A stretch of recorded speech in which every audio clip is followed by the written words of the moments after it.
বেশিরভাগ ক্ষেত্রে দেখবেন বিবাহিতা মহিলাদের শ্বশুরবাড়ি নিয়ে কিন্তু একটা অভিযোগ থাকে যে তারা সারা জীবন সবার জন্য শুধু করে গেল, তাদের দিকটা কেউ দেখলো না, তাদের সঠিক মূল্যায়ন হলো না, তারা বোধহয় শুধু প্রয়োজনে, সব সম্পর্ক বোধহয় শুধুই স্বার্থে।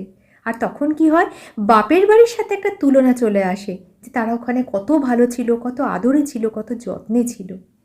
কিন্তু একটা জিনিস দেখবেন, যেসব মেয়েদের বিবাহের বয়স পেরিয়ে গেছে তারপরেও তারা বাপের বাড়িতে রয়ে গেছে, তাদের জিজ্ঞাসা করবেন তো বাপের বাড়িতে তাদের ঠিক সঠিক মূল্যায়নটা হচ্ছে কি না।